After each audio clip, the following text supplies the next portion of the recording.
I found this recipe on skinnytaste.com and I'm going to put a link to the recipe in the description.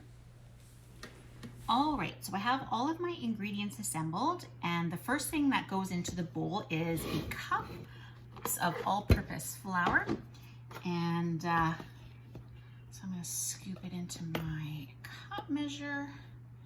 When I first saw this recipe go across my Facebook feed, I knew I wanted to try it someday, and I bookmarked it, and I thought this would be a really great time to use that spinach dip seasoning.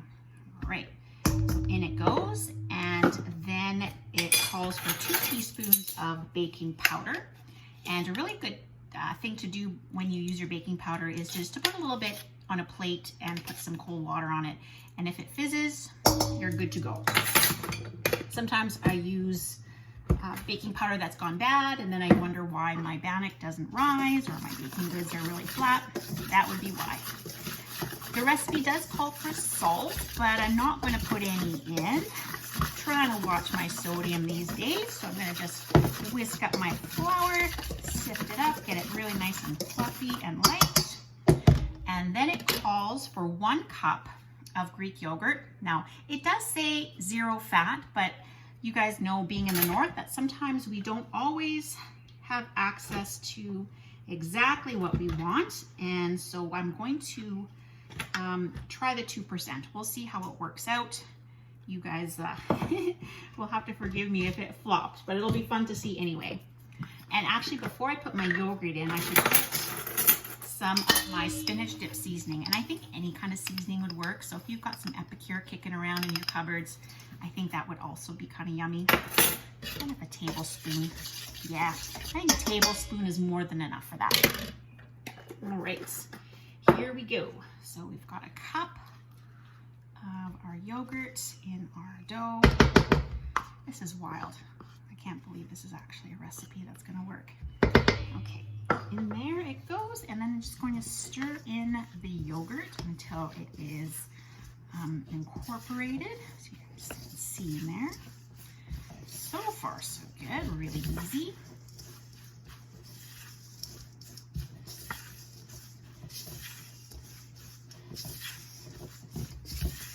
Not bad. It's coming together. Coming together all right. Kind of a firm dough. Okay. Time to get our hands dirty. Smoosh it. Ooh, it is kind of a sticky dough. It smells good though. The seasoning is really nice. I'm really liking that spinach dip seasoning. Okay, so it's coming together kind of okay. There we go. It's a little dry at the bottom. I will persevere. Okay, here we go. Yep. I'm not gonna lie, I was a little skeptical about this recipe. And there it is. Isn't that pretty? It's got those nice little green flecks. So in that goes. I'm going to flour my countertop a little bit. And I'm just going to knead it about 20 times. 3, 4, 5, 6, 7, 8, 9, 10, 11, 12. And I'm actually thinking that I'm going to do a bannock making video very soon. It's very similar. Okay, so I'm going to separate it into 4 equal parts. And man, this has been really easy. I'm going to roll it into, I guess, to ropes, I suppose is what it is. And I have a parchment lined cookie sheet ready to go. I've preheated my oven to 375 degrees. And then I'm just going to, I wonder if that's long enough. Ooh, it's actually a really nice dough. It's not sticky at all. It really works well. I'm gonna smoosh those sides together. Look at that. Okay, so I'm gonna do the same thing with the other 3 pieces of dough, and then I'm gonna do the next step.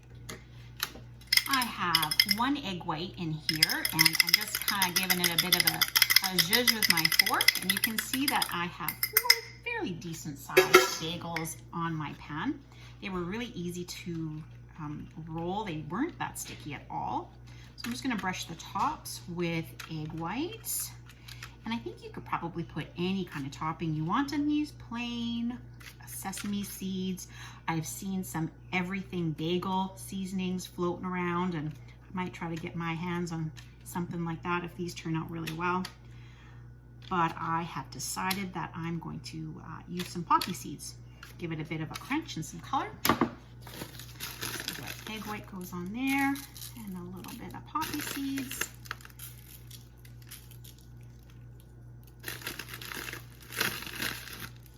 These are going to be super yummy.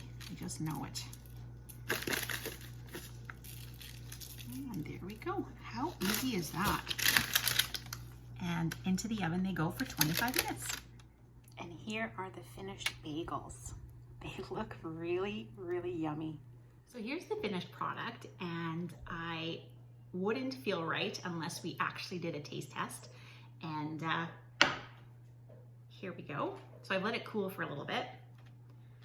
And looks good, looks fluffy.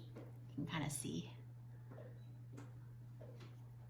All right, it's got some nice chunks of spinach in there.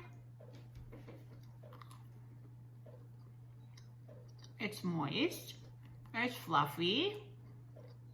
I can taste the spinach dip. Kind of wishing I put the salt in there. But not bad. I think I might have let them sit in the oven for 4 or 5 more minutes. But I'm not gonna lie, they're actually pretty decent. I'm gonna make these again. Right on.